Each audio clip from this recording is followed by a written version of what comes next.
નમસ્કાર મિત્રો, હું છું ભરતસિંહ ચાવડા અને આપ જોઈ રહ્યા છો ભરતસિંહ ચાવડા ખોડલ ફાર્મ। મિત્રો, હવે જે બંગાળની ખાડીમાંથી સિસ્ટમ આવી રહી છે અને ગુજરાત તરફ જેનો ટ્રેક છે, હવે મિત્રો એ ત્યારે જોતા એવું લાગે છે કે બંગાળની ખાડીમાંથી નીકળીને ઓડિશા ઉપર થઈ અને જે મધ્ય પ્રદેશથી જે મહારાષ્ટ્ર અને ગુજરાત આ બધા એરિયા કવર કરતી આવે છે। સિસ્ટમ અત્યારે ઘણી સ્ટ્રોંગ અને મજબૂત છે અને ડીપ ડિપ્રેશનની કેટેગરી સુધી ગઈ છે। તો સિસ્ટમ ઘણી મજબૂત છે અને થોડુંક પવનનું પણ પ્રમાણ વધારે છે અને જે વિસ્તારોની અંદર પવન અને વરસાદ બને એકી સાથે પડે એવી શક્યતાઓ દેખાય છે। પણ મિત્રો, જે 31 તારીખથી ગુજરાતમાં પ્રવેશ કરે એમાં દક્ષિણ ગુજરાતના ભાગો છે, મહારાષ્ટ્રથી દક્ષિણ ગુજરાત, સુરત, વલસાડ, વાપી એવા ઘણા એવા વિસ્તારોને કવર કરશે। પછી જે ભાવનગરની આસપાસ પહોંચતા મિત્રો મધ્ય ગુજરાત તરફ જે સિસ્ટમ જવાની તૈયારી કરે ને ત્યાં મિત્રો સિસ્ટમનો ટ્રેક ચેન્જ થઈ જાય છે। એટલે કે જે પશ્ચિમ તરફ ગતિ કરતી હતી એ સિસ્ટમ ઉત્તર તરફ ગતિ કરવા વર્ગી જાય છે અને ત્યાંથી સિસ્ટમ વિખેરાઈ જાય છે, એટલે કે નબળી પડે છે। એટલે 1લી તારીખે સિસ્ટમ થોડી નબળી પડી અને ગુજરાતના ઘણા એવા ભાગો, દક્ષિણ ગુજરાત, મધ્ય ગુજરાત, પૂર્વ ગુજરાત, ઉત્તર ગુજરાત એવા ઘણા વિસ્તારોને કવર કરી અને સિસ્ટમ થોડી નબળી પડી અને વિખેરાઈ જાય છે। 1લી તારીખ અને 2 તારીખ સુધીમાં ઘણા એવા વિસ્તારોને કવર કરી અને સિસ્ટમ થોડી સ્ટ્રોંગ જેટલી હતી ને એટલી ગુજરાતમાં આવતા થોડી નબળી પડી જાય છે। અને સૌરાષ્ટ્રની વાત કરીએ મિત્રો, તો સૌરાષ્ટ્રમાં જે આપણે પશ્ચિમ સૌરાષ્ટ્રથી દક્ષિણ સૌરાષ્ટ્રના જે કાંઠારા વિસ્તાર છે એ કાંઠારા વિસ્તારમાં જે સોમનાથ જિલ્લાના ઘણા એવા ભાગો આવી જાય, તે સિવાયના જે આપણે જુનાગઢ જિલ્લાના ઘણા એવા વિસ્તાર અને પોરબંદર સુધીના જે કાંઠારા વિસ્તારો છે એ કાંઠારા વિસ્તારોની અંદર થોડું વરસાદનું પરફોર્મન્સ નબળું રહે એવી શક્યતાઓ અત્યારે હાલમાં દેખાય છે।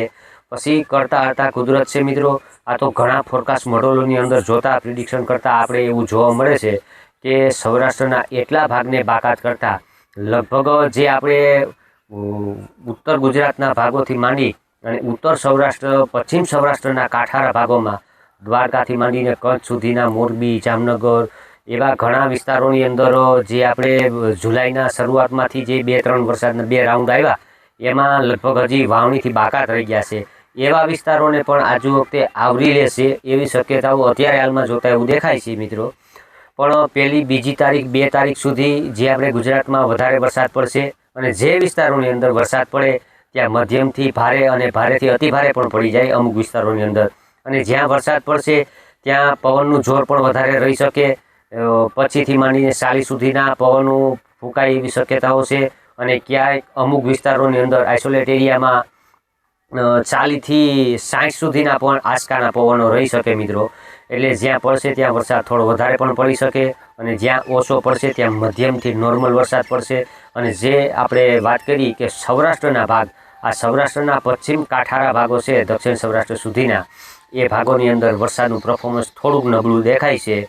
બાકી મિત્રો, આ જે ફોરકાસ્ટ મોડલની અંદર આપણે નિરીક્ષણ કરી અને જે અત્યારે આપણે પ્રિડિક્શન કરતાં જોવા મળ્યું છે એની અંદર આ રીતનું આપણે જાણવા મળેલ છે મિત્રો। અને કરતા હતા કુદરત છે, એનાથી મોટું કોઈ છે નહીં। આ તો અમને જ્યાં સુધી અનુમાન હોય ત્યાં સુધી તમારા સુધી માહિતી સાચી પૂગે એવી અમે મિત્રો તમારા સુધી પુગાડવાની કોશિશ કરીએ છીએ। એટલે કે જે વિસ્તારની અંદર વરસાદનું પ્રમાણ વધારે હોય ત્યાં મિત્રો થોડી ઘણી સાવચેતી રાખવી, કારણ કે આ સિસ્ટમ થોડી સ્ટ્રોંગ છે, એને હિસાબે પવનનું જોર વધારે રહી શકે। જે અત્યારે આપણે જુલાઈ મહિનાની અંદર 1 થી 2 વરસાદ થયા છે એમાં પવનનું પ્રમાણ બહુ ઓછું હતું અને આ સિસ્ટમની અંદર થોડીક ડિપ્રેશનની કેટેગરી સુધી ગઈ હોય એટલે પવનનું જોર વધારે રહી શકે અને જ્યાં વરસાદ પડે ત્યાં વધારે પડી જાય। પણ મિત્રો, આ એક મારે તમને કહેવાનું અનુમાન એ છે કે જે આપણે ગયા વર્ષે 2025ના ચોમાસાની અંદર જે આપણે ઓગસ્ટ-સપ્ટેમ્બર મહિનાની અંદર વરસાદના જે રાઉન્ડ આવતા હતા અને બંગાળની ખાડીમાંથી આવતા હોય, પશ્ચિમ ઉત્તર તરફ ગતિ કરતા હોય અને વધારે એવું દેખાતું હોય કે ગુજરાતમાં મધ્ય ગુજરાત ને સૌરાષ્ટ્રને લાભ વધારે મળશે એવી આશાએ આપણે બેઠા હોય અને ઓગસ્ટ-સપ્ટેમ્બરમાં જે સિસ્ટમો પસાર થઈને એ સિસ્ટમના ટ્રેક ચેન્જ થતા હતા એની જેમ જ જેમ આપણે નૈઋત્યનું ચોમાસું આગળ વધતું હોય અને દક્ષિણમાંથી ઉત્તર તરફ ગતિ કરતું હોય એમ આ સિસ્ટમ ગુજરાત ઉપર આવતા દક્ષિણમાંથી ઉત્તર તરફ ગતિ કરવા વધારે વળગી જાય છે। એટલે મિત્રો, ગયા વર્ષે જે પરિસ્થિતિ હતી ને એ પણ આ વર્ષે પરિસ્થિતિ અત્યારેથી જોવા મળી છે। એક આમાં ફેરફારમાં એ જોવા જાણવા મળ્યું છે મિત્રો। બાકી જે કંઈ સિસ્ટમના વરસાદો હોય એ ગુજરાત આખાને આવરી લેતા હોય અને જે આપણે ઓગસ્ટ સપ્ટેમ્બરથી 2025માં જાણવા મળ્યું એમ આ અત્યારે શરૂઆતમાં જુલાઈથી જ આ રીતના જોવા મળવા વળગી ગયું છે મિત્રો, કે જે સિસ્ટમો અરબ સાગરની હોય કે બંગાળની ખાડીની હોય એ સૌરાષ્ટ્રથી માંડી અને મધ્ય ગુજરાત, ઉત્તર ગુજરાત, પૂર્વ ગુજરાત લગભગ બધા વિસ્તારોને કવર કરતી હોય ને એ સિસ્ટમ આજુ વખતે પણ જે આપણે દક્ષિણ ગુજરાતથી ઉત્તર ગુજરાત તરફ વધારે ગતિ કરે એવા ચાન્સ દેખાઈ રહ્યા છે મિત્રો. તો આ હતી આપણે જે બંગાળની ખાડીમાંથી સિસ્ટમ આવતી હતી તેમના વિશેની માહિતી મિત્રો. 31 તારીખથી પહેલી બીજી તારીખ સુધી આપણે ગુજરાતમાં વરસાદનું પ્રમાણ એટલું રહી શકે અને તે સિવાય મિત્રો કંઈ પણ સિસ્ટમમાં ફેરફાર થશે તો અમે તમારા સુધી માહિતી પુગાડવાની કોશિશ કરશું મિત્રો. અને વધારે માહિતી માટે ભારતીય હવામાન ખાતા પર નિર્ભર રહેવું.